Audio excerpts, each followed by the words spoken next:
Carmen and Paul Honor.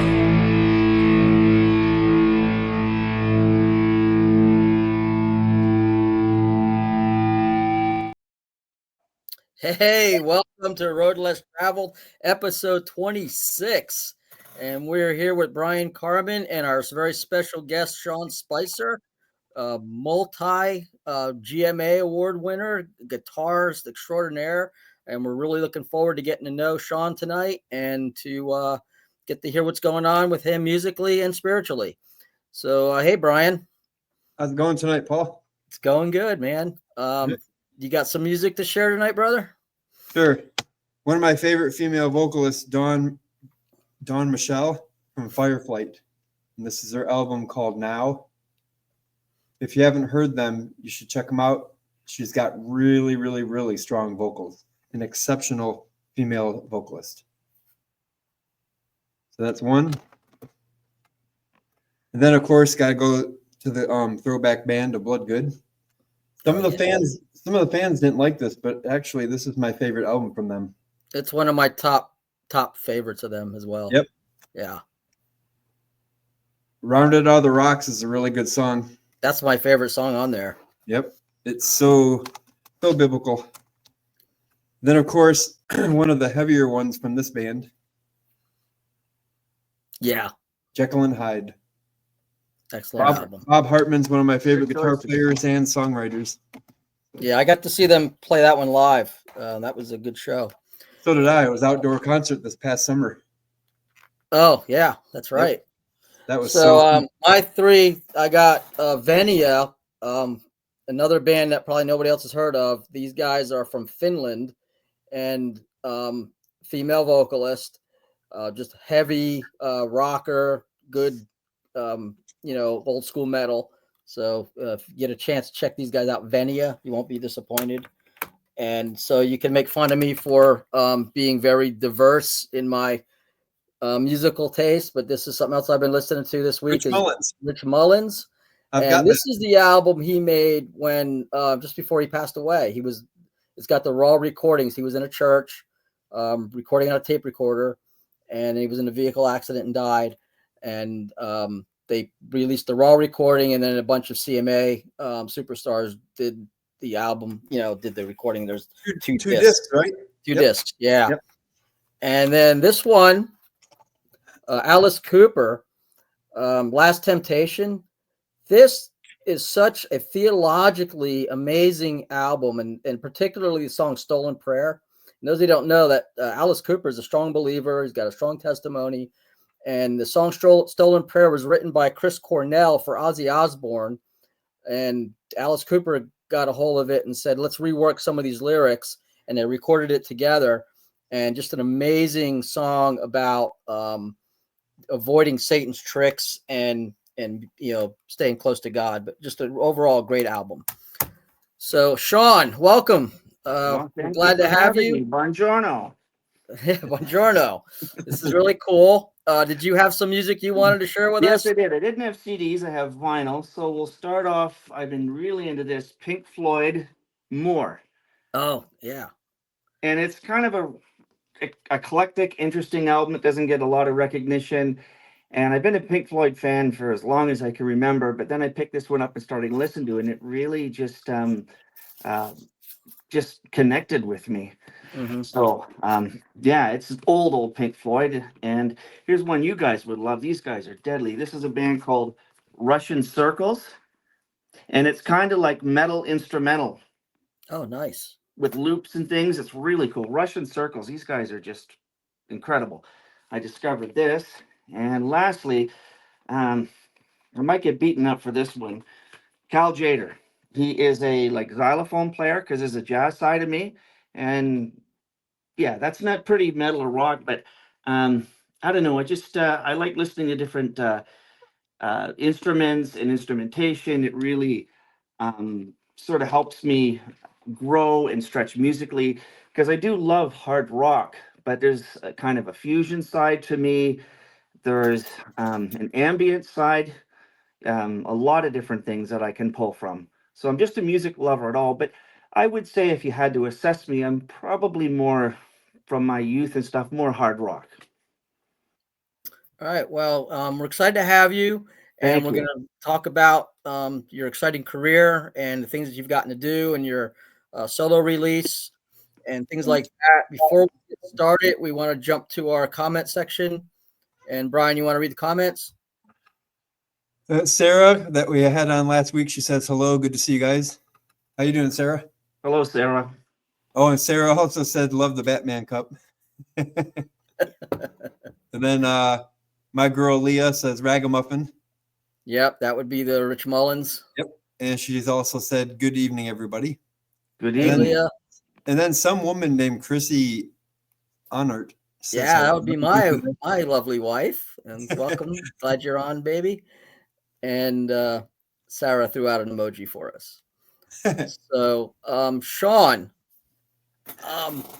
so I watched some of your music videos and I watched some interviews that you've done, and I've done a little, little background digging on you. And boy, I came away very impressed. Thank you. And Sean's a guitarist, but he's not just like a guitarist. He's like a phenomenal guitarist. And so I heard him compared to Phil Keaggy, and I would have to agree that I would put him in a Wow, category. thank you. I didn't expect that. That's quite a compliment. I've met him a few times in Nashville. And I understand you did something with him at one point. He was kind of connected to the same crowd that I had the same publicist as him, Lynn McCain, I remember at the time. So he was always a great guy, very down to earth, very sweet. Okay. Well, tell us about your album. Well, there's a few things going on. I've had a few solo records, and I'm doing one that's kind of not. It's in the can, but it isn't. It needs to be mixed. It was called Archipedals, and it was just me and a keyboard player got in a room and threw out all these ideas and put loops and things like that. And it's still got to be mixed, and we want to put it out on vinyl. I think I sent there was a couple of YouTube videos. We did Fever Dreams, and I can't remember the other one, but it needs to be mixed. That was a real experimental thing. There's times I go off on these musical tangents in these directions, and like I did in the early 2000s, I went in a very jazz direction, and then I did an album called Olive Tree, and that was connected to an organization called City of Peace in Nashville, and that won, I think, 3 GMAs. It was Album of the Year, but it was very jazzy, and it didn't start out that way. I wanted to make it very kind of Zeppelin-y, Pink Floyd, and then the producer, he kind of heard something in it, and he kind of pushed it in more of a jazzy direction, which was fine. So I'm very open to experimenting with music and trying new things, and I always try and reinvent myself every few years, listening to different things, playing with different people, tweaking my gear, you know. Um, I was endorsed with Hughes and Kettner amps for many, many years, and they had a lot of metal players, and now I'm into Fender amps, go figure, and trying different effects, you never stop. Yeah. So and I understand on the what that was the fig tree. Oh, the olive tree, The yeah. olive tree. I'm sorry. I listened to it all day today, and Yeah, at I least you should didn't call it remember it. Olive Gardens. People call it that, like the restaurant. It gets mixed up with that. So, yeah. I'll take So Fig Tree. Yeah. the olive tree. The olive tree. You played 11 different guitars on that album? Yeah, I did. Well, that's when I was sort of a gear connoisseur, and I had so many guitars, and now I've been reduced to less than half of that. So I experimented. I brought in an SG, I brought in some hollow bodies, a Les Paul Telecaster. I had a double neck at the time, some acoustic 12 string. So I was just layering things and doing all sorts of stuff, experimenting. So now I'm a little bit more regimented.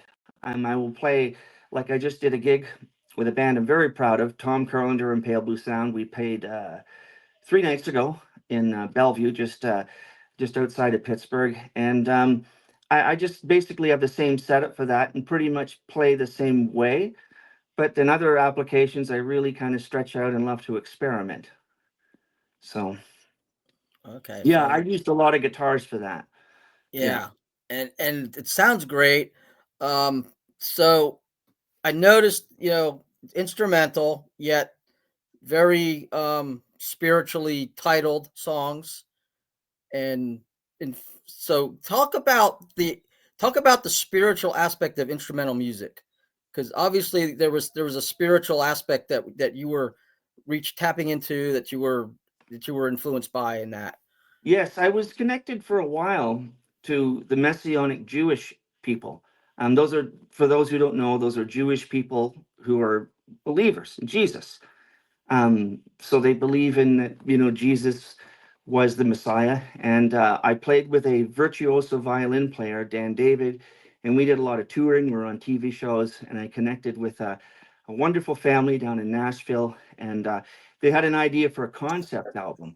And I had these music, and I presented it to them, and they liked it. And we put together an album, and basically, that's a concept record, all of three, about the struggles of Israel.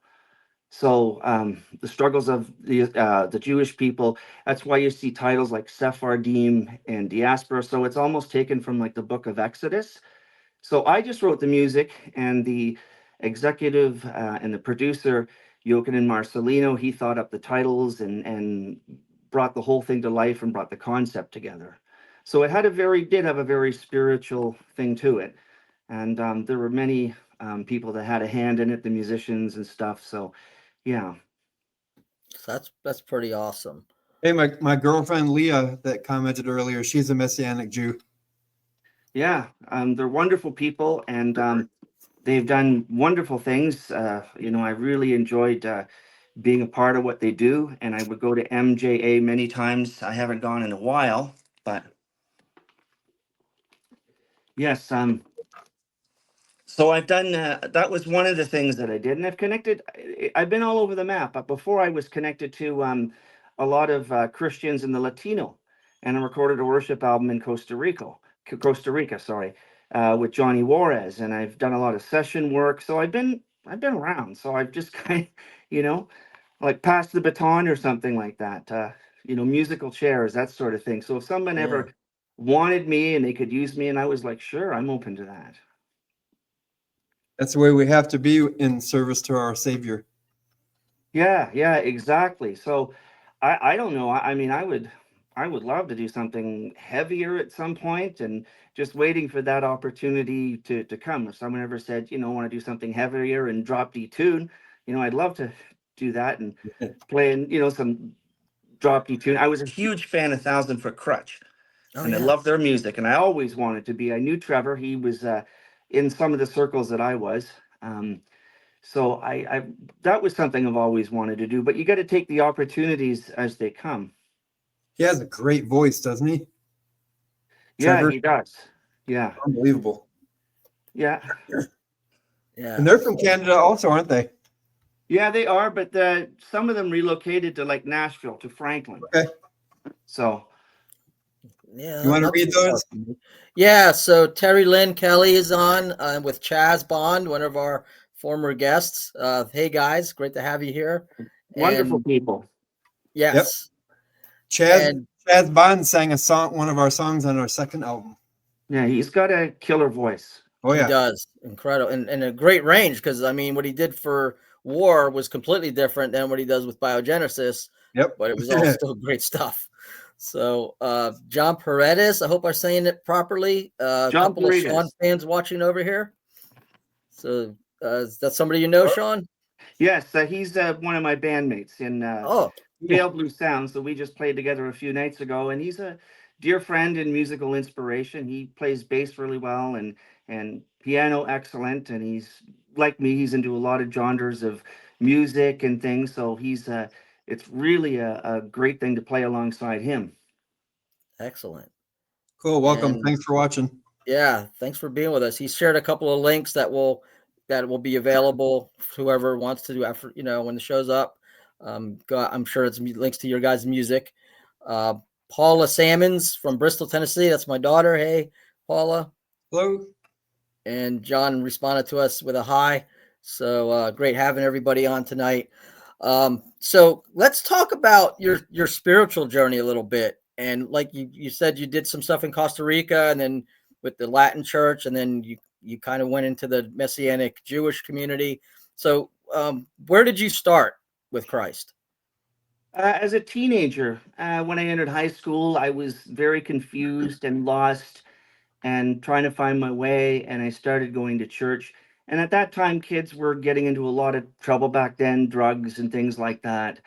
And I really didn't know where I fit in. So I started going to church, and I got saved and accepted Jesus, and have been on this journey ever since. There's been some great highs and some incredible lows, but um, that's just the way it is. That's Yep. that's the journey. Yeah. So that was our show was that last week, our show? I don't remember. It was staying, going through the difficult times. Oh, and yeah, staying yep, close yep. to Christ. Yeah. Because, Sarah's watching and she goes, duh. yeah. So, we go through everybody thinks, oh, come to Jesus, everything will be great. No, it's not that way. We're going to go through the same trials and tribulations everybody else goes through in life. And the difference is we get to go through it with God. Exactly. And that's the different thing. So how did you get involved with the Latin Christian community? Well, when I was living in Toronto, it would have been around 2004 or 5. I get in these creative spurts where a lot of music comes to me at once. And sometimes I'm just dry. I don't have anything for a long, long time. But I had a bunch of music, and I put an ad out in a paper or a musical thing. And I got this response from a guy named Johnny Juarez, who is a great worship leader. He's had a music school down in Nashville. He's a great guy. And we put this record together. He said, okay, you'll write 5 songs, I'll write 5. And we put it together. It got a lot of radio play in Canada at some of their stations. And we recorded some of the bed tracks in Toronto. And then we flew down to Costa Rica. And we, added more stuff to it and then mixed it and put it out. I think that's out there on Spotify or YouTube, but that's a long time ago. That's probably 2006, maybe 7. Yeah. Okay. And we did all the Latino churches, and it was wonderful because these people, the Latin musicians, they totally play by feel and passion. So if you were to say a minor 7 flat 5 chord, they wouldn't know, but they just play it so well. And I would say that was a very huge growing experience for me because I had to just sort of adapt to what they do. And they're very passionate and sincere. So we did a lot of festivals and churches. And then after we did the record, after a few years, he kind of parted ways. He moved to the US and I followed a few years later. But that was a wonderful experience. That's excellent. Brian, I know you're probably chomping at the bit to talk about guitars, being a fellow guitar player. What is your favorite guitar that you have? Oh, that's an easy one. I have an Gibson ES 135, and it's kind of like, it's a jazz guitar, but it isn't. It can do a plethora of things. You could play blues on it or jazz or rock, and it's just got a good feel. If I was only allowed to have one guitar, that would be it. But so far, this is the one that I like, and we used it on our last album, and it really sounds good. This is it's a Eddie Van Halen 5150 series. Oh, excellent. Peavey. Is that? No, it's a Eddie Van Halen. Oh, okay. Yeah. But let me get over here. See? Oh, I never even. That's amazing. I've never heard of that. Eddie Van Halen model. I thought, he had a 5150. I think he did it through Peavey, and he did Amsterdam. He's done a lot of stuff, but that looks very cool. Yeah, it sounds pretty sweet. And the other one I have is a Jackson guitar. I think it's called a Jackson Dinky, and then my acoustic is Ibanez. All good choices. Thank All you. good choices. What about amps? What would you have for amps? Amps, I have my Marshall half stack. Yeah, that'll work. Yeah, probably with Celestions in it. I don't even, Probably with Celestion speakers. I'm not sure. Yeah. I got it for $250 at like a pawn shop or a music shop. Those are the best. Yeah, those are the best. It says MG Series 100 HDFX. I don't know what that means. Yeah. So what about effects would you use? Would you use pedals, or do you have? I have a Boss NE80. NE80. Oh, that's cool. Okay. What do you use? I've got a rack. with stuff in it. An old ART, which has got sounds. It sounds like the '80s, and I got a Oh, little that's power good. amp. And then I have just a lot of pedals that I've collected over the years. For amps, I would have a couple Hughes and Kettner. I got a Hughes and Kettner combo, and then a head, and a couple Fenders, a Fender Blues Junior, and then I've got a new Fender, a Hot Rod DeVille. And these things do different things. When I did theater work, I used the Blues DeVille because it was only 15 watts, and you got to be quieter. And that's the thing today's.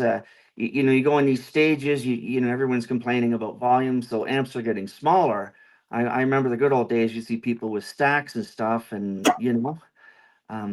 effects when I use live is a Digitech RP1. I've got Okay. 2 of them, and I've used that. That's a multi-effects thing. I've used that for probably the late '90s. I used it in churches. Used it for recording. In fact, the recording session I have on Saturday, I'm using it, and a few side pedals, a Crybaby, a tuner, a I've heard of boost that. pedal, and then some kind of weird chorus modulation that I had a guy built for me in Columbus called Thimble Wasp pedals. They're really cool, and he's just like an engineer, mad scientist who just it's a small pedal company, but if you want something made, he'll do it for you. So he's really Really? cool. Yeah. I used to have a Digitech. That was a while ago. Yeah, But they've always had good products. Yeah, always very, well, very this good. Boss pedal actually gave us a good sound that we found, so we took a picture of it. So in case we bump the knobs or something. Well, yeah, sometimes the tape or using the old marker on that, marking Yep. it off and things. Yeah, you can't go wrong with Boss. No. Yeah, my first pedals were Boss. I remember as a kid washing dishes and going down to the music store and looking in the glass counter, and then every Yep. paycheck I'd buy a pedal and another one and another one. So I I don't had know how I don't know how guitarists do it live. They have this gigantic board full of individual pedals, and they know exactly which one to hit when they do it. And I'm like, that would take a lot of Yeah, time. that's that can be complicated. Yeah. Yeah, that can be complicated. I've been kind of getting rid of some of my pedals, just sort of downsizing and becoming more of a minimalist, just keeping what I know. But yeah, it just depends on what you feel. If you're doing metal, you get the Marshall out, or if you're doing other stuff, the Fenders work really well. So it just depends on the music and the vibe you're into. I've never actually turned this Marshall up all the way. I think we've had it to like 4, and it is blasting. Because we Yeah, mic it for the recording. there's a cool company I may get into. A friend of mine, Cassandra Sotos, we did some work together. She's a great violinist player. And they have this company called Brown Box, right? And that's that concept that Eddie Van Halen had where you can adjust the voltage on your amp and that will sort of fluctuate the tone. And Okay. I'm probably going to experiment with that. And if you drop it a couple volts, that can completely change the sound. And yeah, that's how Eddie Van Halen got that sound he had, was messing with the voltage. And they sell the Brown Box down in Okay. Nashville. I think I've heard of that. You know who would have a great conversation with you is my drummer, because he did Really? sound at church and he knows all about this amp stuff. Because I'm learning from him. Really? Drummer? Yep. Interesting. Yeah, John's a really cool guy. I think you guys would have some good conversations. Excellent. Yeah. Paul, you want to hit the comments real quick? Yeah. So Leah, Sean, you don't happen to have a guitar like right next to you? You can grab and play a little something for us. No, I don't have anything right now. Okay. We had a special request. So Yep. anyway, to all this technical talk, I understand you went to a Steve Vai clinic. Yeah, yes, I did. He was so cool. That was 2009. I got to think back, and he did this weird tour called the Alien Guitar Secrets. And I was in a transition where, I was going to pursue music a little bit more seriously, and he put on this clinic, and he just sat there and let us just ask him any question. Oh, that must have been cool. And yeah, he did jam with people, but he only went to a certain amount of cities and things like that, and we could just pick his brain about anything. Huh. So that's really cool. So Yeah, who is your favorite guitar player of all? that's hard to say. Growing up in Toronto, I was heavily influenced by Rush. I mean, whenever we went over to kids' basements, that's all we played. But I think if you were to put my style on trial, I'm more like Andy Summers from the Police because he was into punk, he was into new wave, he was into jazz, rock. So he did a plethora. So he was a very eclectic player. I've always considered myself like that, or like Steve Hackett from Genesis, something like that.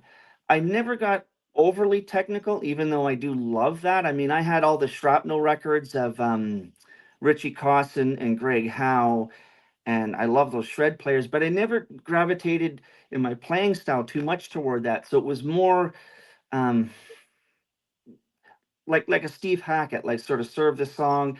And there's a certain technical thing about my playing, but I never was really overly technical, to be honest.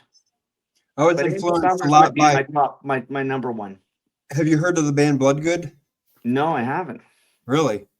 Paul Jackson, the guitar player from there, I picked up a few things from him, and we interviewed him not too long ago. You should check out Bloodgood. They Okay, yeah, disbanded I will because definitely do that. Yeah. Michael Bloodgood, the bassist, died last year. About 3 years ago. That 2 or long 3 years ago already? Yeah, because that was before Immortal Fest. That's right. Yeah. So it was about 3 years ago that Michael Bloodgood died. Wow. Yeah, there was a band I liked that had a great guitar player. I can't remember the name. They're a band called Skillet. Oh yeah, they're still out there. Yep. Yeah, they're still a out there different making guitar music. player now. Wow. Okay. Yep. Yeah, Yeah, and different drummer. there were a few others in Nashville. There were a guy, I can't remember the name of him. Was it Lincoln Brewster or something? Oh He yeah, was I remember him. Yep. Yeah, I remember him from back in like the late 90s, early 2000s, maybe. Yeah, he was really good. And Stu G was Yeah. another one if you look at that genre of music. But spending time in Nashville was very interesting because everyone labels it as country, but no, there's a huge country element, but there's all kinds of music that comes out of there. Right. There's a huge blues thing there, and you can't help but being in Nashville and just get better in any way. If you're a songwriter, you're going to get better. If you're a player, you're going to get better because everybody's a virtuoso there. You know, the cop that wrote you a ticket is better than you. I'm not kidding you.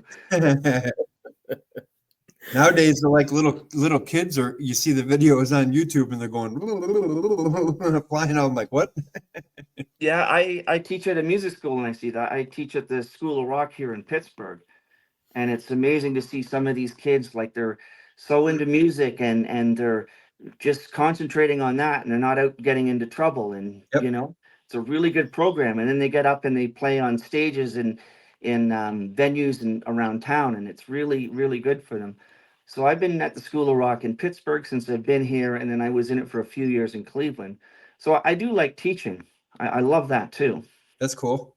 Yeah, my son, my middle son, is a drummer, and he went to School of Rock for a little while.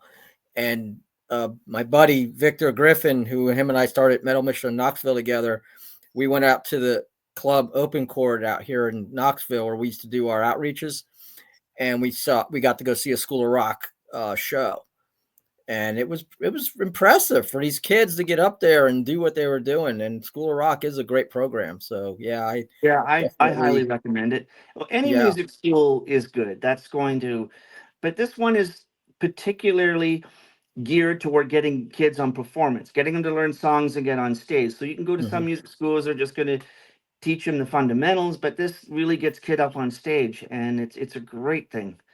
It's a great thing when you see a kid and he's got no confidence, and all of a sudden you see him just ripping it out, on stage. It's just, yeah. It's fun. Yeah. Music is really good. Yes. That really is. So, going back to the spiritual aspect of your musical journey. So you did the Latin churches, and then you moved on to the Messianic community. So how did that transition take place, and what was going on there? Well, it kind of just ran its course, and the fellow I was with, I was in Canada, he moved to the States, and then in a session I crossed a Messianic Jewish violin player, and he was incredible. So we did churches together, and we did all sorts of stuff. We were on a messianic Jewish TV show called House of David, and that was really interesting because they were doing that sort of music that I can't describe it, but there I was ripping blues licks on an SG. So I only lasted 2 shows. So yeah, yeah, it was. Uh, yeah, that was a good part. I think maybe 6 or 7 years I was into that, and then I just sort of did. I took a break and I just played in my church, But before that, before I did the Costa Rica thing, I mean, many years I was in secular clubs and in tribute bands and cover bands and things, and I did theater work. But then I stopped that, and I just enjoyed playing on the weekend in my church. When I was in Cleveland, I played 7 months in my church, played bass because nobody played bass. Like the worship leader played guitar, and that's fine. So I played bass and I loved it. So there was times I just would just, be low key, and I would just play on Sundays in churches. So I'm happy with either, if I get on a stage or do a session, but if I just do that, that's fine. I'm kind of just open to anything, pretty just laid back right now. Yeah, Time to and I hit the think comment. that's what makes the spiritual aspect, the spiritual side of what we do as content creators, and being available. Yep. And being okay with the downtime, being okay with those quiet periods, but being available and being willing and flexible to follow the lead of the Lord. So that's, kudos for that. That's Yeah, and we excellent. talk about the spiritual journey. For me, it definitely is mountains and valleys. I can remember being, where things were just going perfectly or just amazing, and all of a sudden it's just like you fall off a cliff. I've been there. I mean, remember 10 years ago when I was in Nashville touring a movie. I had endorsements. I was winning awards, and then it all just kind of dried up all of a sudden. And then I found myself living in Niagara Falls, New York, and I thought, well, what just happened? Those are things, and I've experienced that the last year and 9 months, where I had some very personal tragedies and some very deep heartache and difficult times. But my faith has really sustained me through it. Definitely, it really helps also to have good people, good friends, and I got some good, strong mentors around me. The Reverend Don Jeffries have been a very, very strong influence on me, and that's you know. But yeah, we'll notice that we're at the top of the mountain. All of a sudden, it's just like boom, like a roller coaster. Yep. I've experienced that so many times. Mentorship is really important. Yes, Yes, I absolutely. need people to keep me in line. Exactly. We all do. Sure. So, Yeah. without going into any details or getting into anything personal that you're uncomfortable sharing, thinking about those times where you went from the top to the bottom and now you've come through it and you look back, what kind of lessons did you learn? And I'm not asking for any personal details, just like generically, spiritual lessons that you learned, or be as personal as you want to, but I'm not trying to pry into anything. I could. I think, well, one thing is to sort of really take time when you make decisions. You got to remember, when you make decisions, that there's always a good consequence and a bad consequence. And a lot of times in my decision making, I've been maybe a little bit too impulsive. And if I would have just, I have a few do-overs that I would love to do in my life, where I could just go back and think, man, if I just would have went this way instead of that way, um, you know, things would have turned out very, very differently. But yes, I've learned to sort of really rely on mentorship and praying whenever you make a decision or any type of big decision, because you think, well, how is this going to turn out? You know, and a lot of times when I was younger, I really didn't think about that. If it looked good, hey, I would, I would do that. I would get into this or get into that, and sometimes things worked out, and sometimes they didn't, and sometimes they would be very painful lessons. Yeah, but the So key word is, you said they're lessons. And that's what yeah, we, they we, are we lessons. preach Yeah, that on our show. Because the hard times when we really learn the best ones. Because we seem to have like pride when things are going good. It's easy to fall into that. So got to keep ourselves in check with mentors, church, Bible reading, and prayer. So that's really cool. yeah, exactly. And I would have to say, to be honest, the last um, year and 8 months or whatever was a very, very dark time. I will share it. I got divorced a year ago. I didn't see that coming. I was in love, and my wife had a severe mental breakdown, and I didn't see that coming. And before that, I was at a point in my life where everything was good. I had money in the bank, and we were traveling, and I just thought, I remember saying, "Thank you, God. Life is good." And all of a sudden, just boom, Wow. I got blindsided, and it's a terrible thing. And if I didn't have some of the friendships and people around me, and the mentorships, I'm not really convinced that I could even be here. It was very painful. So it's very important that sometimes we lean on other people, and then when we see other people who are hurting or in duress, that we offer our support. Yep. Yeah, absolutely. And I think that's something we talk about a lot in our show is staying connected to the body, staying connected in fellowship Yep. with a good support group of believers, because, any given moment, life can take a dip or a bad turn with no fault of your own. Just Yes, exactly. you Sometimes don't you know see what's it around the coming, and corner. sometimes you don't. Yep. Yeah. Yeah. So, if you're separating yourself because everything's going great, and I have that tendency to separate. It's you're setting yourself up for failure at a more difficult time, because these times do come. We're all going to experience difficulty and Yep. hardships. Yeah. Well, that definitely is true. All right. So something very intriguing to me.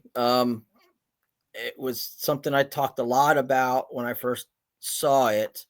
Um, you're a Kentucky Colonel. Yeah. So that is something really cool. Tell us about what it means to be a Kentucky Colonel, how you get to be a Kentucky Colonel, and inspire somebody to do something great. Yeah, they're really about philanthropy and helping people. And that's one thing in my life I've always tried to do. I volunteered, I've raised money for good causes. I've done 3 missions trips. And you can only become one when you're recommended from another colonel. And then it goes to the governor, and they fill out all these forms and ask what you've done, and they do background checks on you, and then the governor will give you um will sort of, like, I guess, knight you. You're gonna eat fried chicken the rest of your life or something. Tell you a story. I went in KFC and I showed my card, and they wanted a picture with me, and I think they gave me, free piece of chicken or something. That's pretty cool. So, but yes, it's kind of a Kentucky thing, but you have to be nominated by someone else, and they're heavily on philanthropy and helping things and raising money. And I have been like that in my life. I've always tried to be empathetic and sympathetic to other people, and I think that's a good thing when you see that. Sometimes when you're helping someone else, you're going to forget about your woes or your troubles, because there's always somebody worse off. Yep. Always. Yeah, Yeah. for sure. So, and that was interesting. That was bestowed on me the same time I got divorced. So that was just a very dark time, and then that came up. So I was like, wow, that's interesting. Yeah. So, um, so was there a specific thing you did, or was it just a compilation of It your was a life in general? compilation. They also put in like some of my music stuff, but they had mentioned I've raised money for certain organizations. There was many years ago I raised money for the leprosy mission, and I remember seeing this TV show one day, and it was these kids, and they were literally rotting, like body parts falling off. Wow. And we don't have that here in the Western civilization, but in countries like Malaysia and some of these poor countries, yeah. And that can be cured with like $11 a day. So I saw it one day, and I raised a bunch of money and sent it over. And I think I got 3 kids treated for it. That was Wow. many years ago. I think about 20 years ago, over 20 years ago. So I've always done stuff like that. I've done missions trips and built a church in the Philippines. And I went to Northern Ireland, Alaska. So there's been a lot of things that I've done. I haven't done anything like that, like a missions trip, and I would like to do one. I don't know where. I love to travel, so that kind of fits in with that. So, yeah. That's really awesome. You mentioned Philippines. I'm going to go back a little bit to our comments. Yeah, I was going to ask you to do that. Yeah, and so we were talking about Skillet, and my daughter reminded me that we had seen Skillet together live, and that was a great time. And you mentioned Philippines, and we have Liza on from the Philippines watching us tonight. So That's amazing. that's exciting. Hi, Liza. Thanks for And watching. then, yeah, and then Sarah. Well, we were talking about difficult times. She said, but without wrong turns, we don't appreciate the good turns as well. The bad decisions God uses to help us trust Him and grow in wisdom. Absolutely. Definitely. Yeah. And Daniel's on. Hey, buddy. I was telling you about my son that's a drummer. That's Daniel. So, the School of Rock alumnus. And Ray Para of Sacred Warrior. He's on with us. Hey, What's Ray. up, Ray? We're going to have him pretty soon. Yeah, he'll be on the show next week. Yeah, that's next week already. Yeah. Woo. And Look Chrissy forward to said that. that the stuff that you were sharing there about what it took to become a Kentucky Colonel, she said that's wonderful stuff. So you're inspiring people even through our show, even now. Ray sends you a hug. It says that's awesome. And I think he goofed up because look at the next one. He says, I mean, Sean. yeah.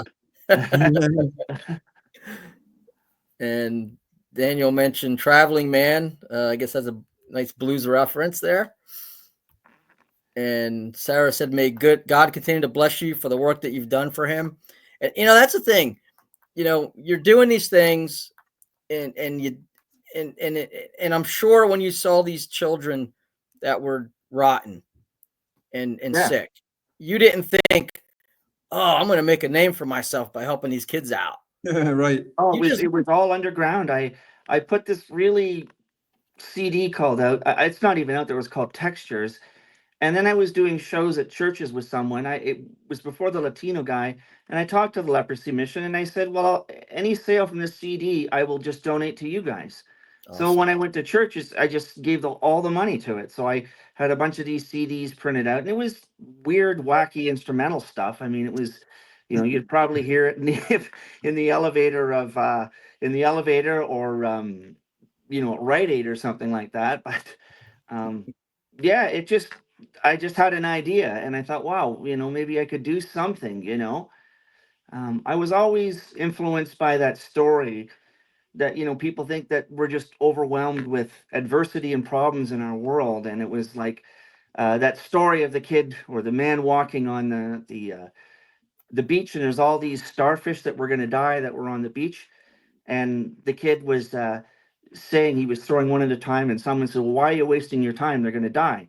And he picked up and threw one in the sea and said, well, it made a difference to that one. Picked up another and said, made a difference to that one. So I think if people really everybody just did something, something, just a difference that we could make. Just do something. That's Yep. all. Just do something. Yeah, I that's probably going to be the theme of our show tonight. You want to change people's lives, do something.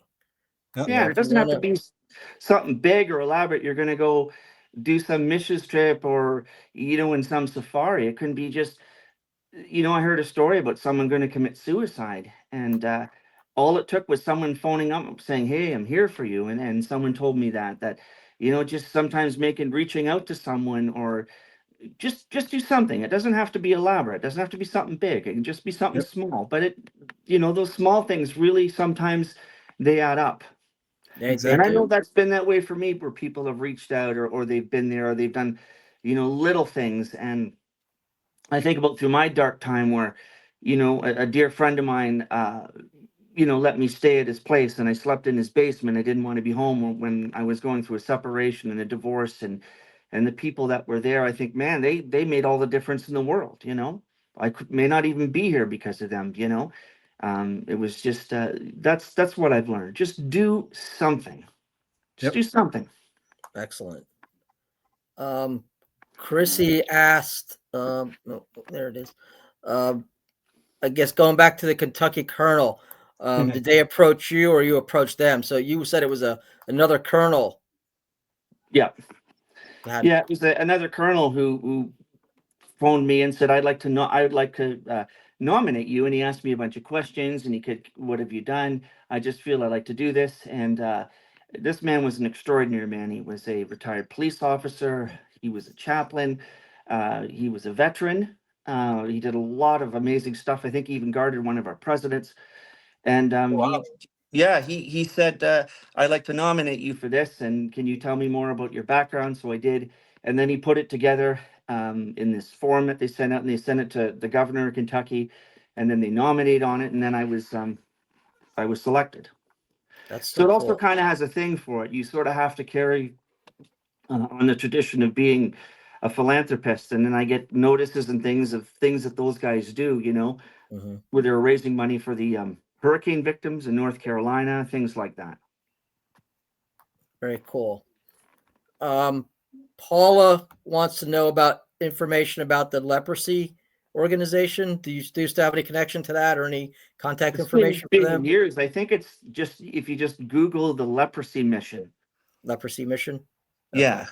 I remember at the time they used to have these ads, these commercials that would run, and you'd see children. I mean, they got all their fingers missing, and they were saying for a certain amount a day that we can cure. It only takes $200 to cure one child, and it's very painful. So when you see kids suffering, I mean, that hits home.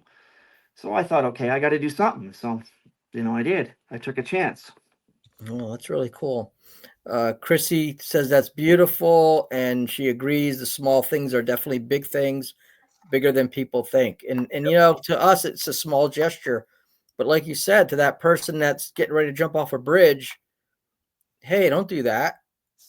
Oh, somebody Yeah. cares about me. It's huge. Yep. Well, there's a scripture in the Bible that always resonated with me when where people were giving into the donation box. And Mm, then the widow who gave 2 mites. And then right. Jesus said, well, she gave more than all the rest of you. You guys had all this money and you gave only a portion when you had. She gave just a couple pennies. Yep. Right. So I always thought, wow, it's not the amount, it's just, the intention or the effort behind it. Yeah. And, when you think about when we stand before Christ with our works, we're not going to be judged on what we did as much as why we did what we did, the Yep. motive behind it. And so, were we doing it for the pat in the back and the accolade? It's going to burn up. Doing it because you really love the Lord and you want to represent him, that's going to be treasures in heaven. Yeah. Absolutely. Yeah, exactly. That's how I've always seen it. I've never wanted to be a person who was stagnant in my faith. I always wanted to be kind of productive in something, and doing something. And I haven't done much lately, but I would like to do some kind of trip somewhere. If I went to Haiti or something, I missed that. I haven't done one in a while, but I We want to go hear through well done. I want to hear well done, good and faithful servant. Yes, that's the goal. I've went through stages where I've been very busy serving and doing things and out there. And then there was a very quiet lull where, I'm preaching every other week at a local church, and that was pretty much it. And then God opened the door for us to be able to do this. And so there's those periods of time where we just, and I call those the Mount Sinai moments where God's prepping you for the next thing.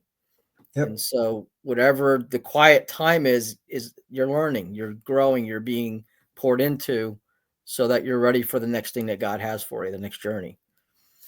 So, yeah, that's true. That is true. When I was, I never expected to live in some of the places I did, like Niagara Falls, New York. And when I came to the United States, I thought, okay, I'm in Nashville. That's it. Then I ended up in Niagara Falls, New York. I was in Cleveland, and now I'm in Pittsburgh. Very grateful to be here. For those people out there that are Steelers fans, or Go Buccaneers.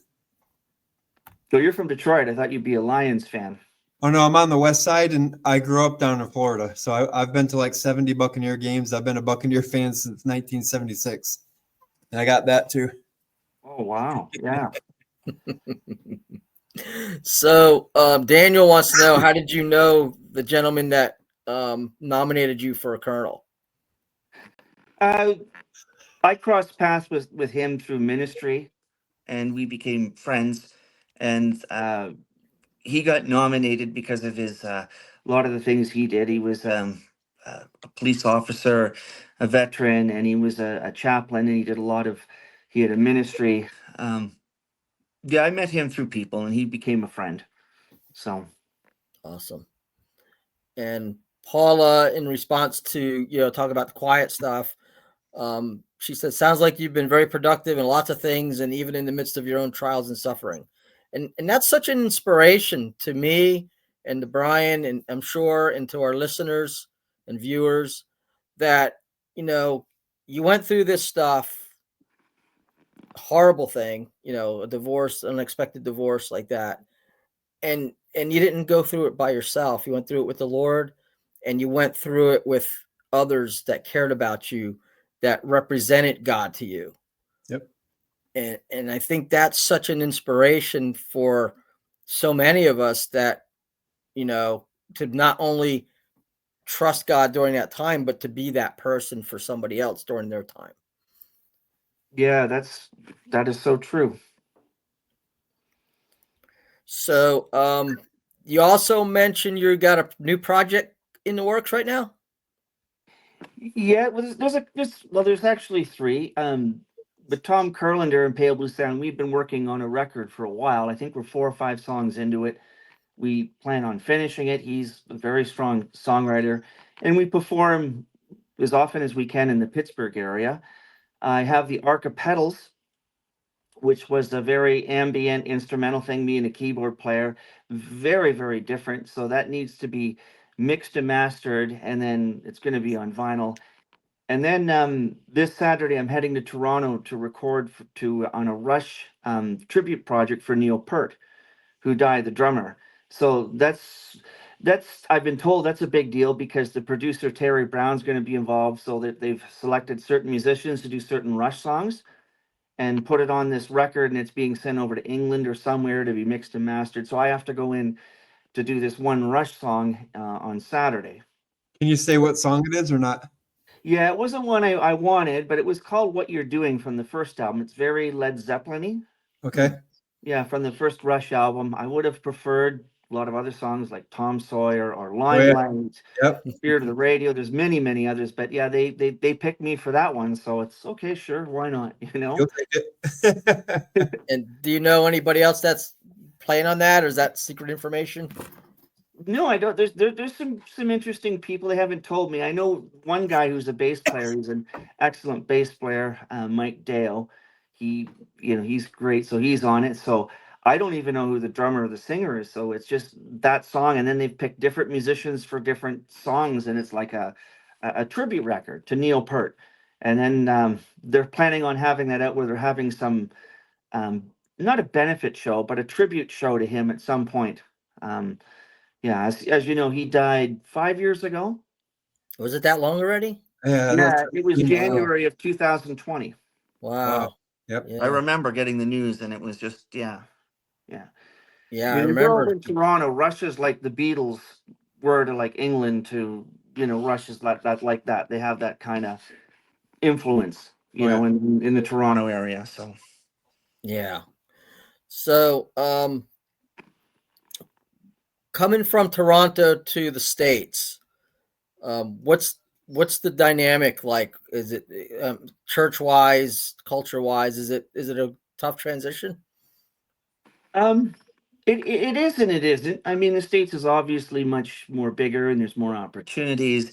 It was a transition for me in stages, because first I had a work permit, and then I got a visa, and then I became a citizen. So there's a lot of similarities. I mean, people think it's very different. You go to Canada, yes, there's McDonald's, there's Walmart, there's Burger King. I can go on and on and on. Mhm. But there's some differences, there's warmer weather in a lot of places here, and like I've said other times, the cost of living is much easier here. So there's many benefits to coming to the U.S. I love it. So yeah, it wasn't a difficult transition to me, even though I've lived in 5 states now since I've been Wow. here. Let me think now. Was it 12 years? Technically, about 12 years. Yeah. Okay. And we got to be careful about those Canadians jumping over the border, huh? Yeah, exactly. Yeah, exactly. Yeah. Yeah. regardless of what the governments are doing, we love our Canadian brothers and sisters. I have relatives in Ontario. Yeah, that's where I grew up. I grew up in the Toronto area, and Toronto, since I grew up as a kid, it's expanded about 2 or 3 times. It's bigger than Chicago. It's got 6 million people. Have you been to Ontario? Yeah, I was born there. Ah, I have Yeah. my grandma's side. I'm a little French Canadian, eh? Oh yeah, that's like Quebec. Yeah. So churches there. We hear stuff, not necessarily true or not, but is there restrictions on what churches can preach in Canada right now, as far as like hate speech and things like that? Um, Somewhat. I mean, when I look at that sort of thing, I think I really noticed it during COVID. I Okay. mean, they had curfews. You couldn't go out after 10 at night. And where we had kind of restrictions here, I was living in New York, and that was a pretty restrictive state. But there, it was like, uh, I can't even describe it. Like, yeah, I mean, you had health officials harassing you, and they had vaccine passports that you couldn't go into a restaurant unless you had the vaccine passport, and it was people losing their jobs, and so yeah, there's some restrictions. They don't have as much, I would say, as much freedom as we do. They don't. Okay. Well, one thing I can say for sure, um, everyone I've ever met from Canada has been like super nice, super friendly, just great people. So that's one thing I can say. I've never met somebody that from Canada I didn't like or didn't get along with. So, Sean, what sports do you like, and what are your favorite teams? Well, that's what. Let me think. Basketball, I would say I love the Cavaliers. They're really good because I lived in Cleveland for a bit. They're good. Baseball, I lean toward. I like the Yankees. They've always been like amazing. Mhm. Um, Yankees, but I liked I like the Cleveland Indians. They were a good team. You know, football. I lived in the Buffalo area, so I do like the Bills. I love the Bills. I used to go to Bills games. I'm not a Browns fan, and I Okay. and I do love the Steelers. Sometimes I find it's not so much teams as I like players. I did at one time really like Tom Brady. You Mm. know, and Yeah. I was trying to say even to Cleveland, they should have got him. He still had some life left into him. Um, Trying to think what other teams do I like? What about NHL? Hockey's a Yep. weird one. Yeah, I would have Okay. to say, well, I'm in Pittsburgh, so I love this city, and I've had a deep, deep love and relationship with the city. So I like the Penguins. I love Sidney Crosby. When I lived in Buffalo, I used to go to Buffalo games all the time, Sabres games. I go Red Wings. Yeah, Red Wings were historic. They had Gordie Howe and some Steve Yzerman and those great Oh stuff. yeah, And the yeah. Russian Five. Oh yeah. I mean, yeah, the story was when I was leaving Cleveland, I came very close to going to Detroit. And Really? yes, I was leaning heavily toward here because I have a lot of friends and I love the city, but it was very difficult to find a house here. Huh. And the last house I saw, I managed to get because they kept falling through. And this was the last house I put an offer in. They took it, or else I was on my way to Detroit. It was, so it was meant to be. And I'm very, very happy here. This is Pittsburgh is a great city. It's got a great atmosphere and great creativity, great restaurants. It's a great vibe. Have you guys ever been to Pittsburgh or?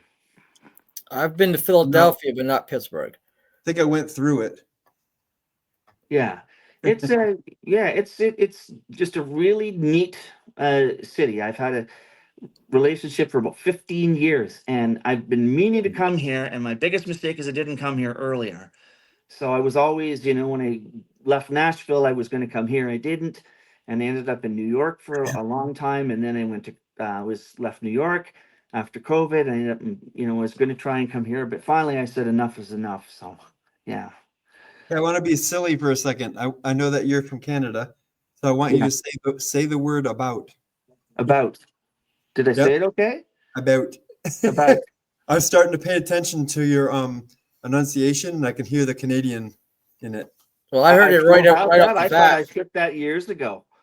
I thought I Yeah. shipped that years ago. No, No, I heard it's- a little inflection right when we first started, Yep. and I was like, cool. We're not mocking it. I just think it's cool. No, I've been trying to get rid of it, and it's like, man, you know, Trying to get rid of it. That's hilarious. yeah, I've been trying to sometimes it just comes out. I don't get it, but yeah, I thought living in the States for all these years, I would just cut it loose.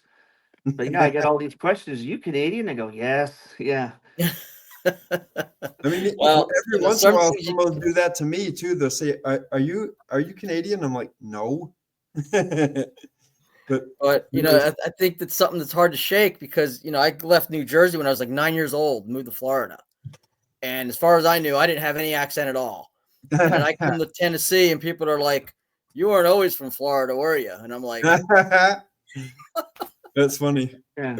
so I guess we don't even realize it sometimes that there's certain Yep. words that we still inflect from. Yeah, I always tell early people on. a joke that I ended up in the States is they swapped me out for Michael Moore. So yeah.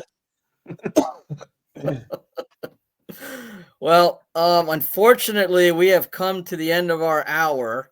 That went This fast. went really quick. You've been a fantastic guest. Thank you. Loved having you on. If I Love want to being buy here. some of your music, where do I get it? You could go on to like YouTube, and just put my name, Sean Spicer, and put Olive Tree or put Arc of Petals, ARC, like of, and petals is PETALS, petals.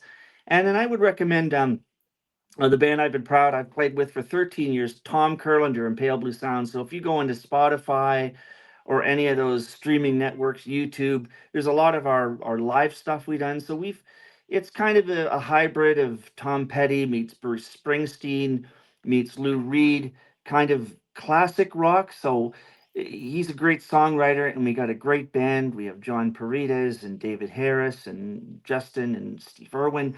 So it's a great band. So if you're ever in the Pittsburgh area, please come out and see us. But yeah, Tom, those would be the ones I would say just sort of Google and search, And if Okay. you put my name up, other stuff will come. There's session work I did in Holland and stuff like that. Or Johnny Juarez is another one. If you put Johnny Juarez, Here I Go. That was the record we did in Costa Rica 19 years ago. Okay. So there's a lot of stuff out there. There's stuff So we I can even listen. forgot about. But if I wanted to buy something, are you still stuff for sale that you get royalties off of, or is it kind of Yeah, like if you went to I think the website City of Peace, that was the record label I was on. They had distribution through Integrity, so they still sell my album through that, even though that came out in 2011. Okay. So, yeah. All right. So, like I always say, if you want to hear good music, you got to support the good music. So buy, and make sure you get, check them out. John shared a lot of links in the comment section from YouTube. So if you're watching and you want to get a good sample, click on those links and then go buy something. Anything you want to say in closing tonight? Anything you want to leave us, impart to us? No, I enjoyed it. It's a lot of fun just to sit back and reminisce and just talk music, talk faith. It's wonderful. I had a lot of fun. Good. Awesome. Brian, closing shot. Just if you're a musician or thinking about being a musician, pray to God that He can use you, and it's a really good way to reach out with the gospel and the stuff we talked about, helping people. I mean, like you help one person, it might not make a world of a difference, but it does make a huge difference in that person's life. Mm-hmm. So, yeah, thanks for coming on. That was pretty cool and a good conversation. Yeah, good conversation. Absolutely. If you're watching and you've got prayer requests or have needs or questions, whatever platform you're on, we're checking comment sections and we're accessible. So don't hesitate to reach out. Sean, thanks so much for being with us tonight. This was really cool. Thank you. And we're going to say goodnight to everybody and see you next week. Sean, stay on backstage. Yes, for sure. Good night, everybody.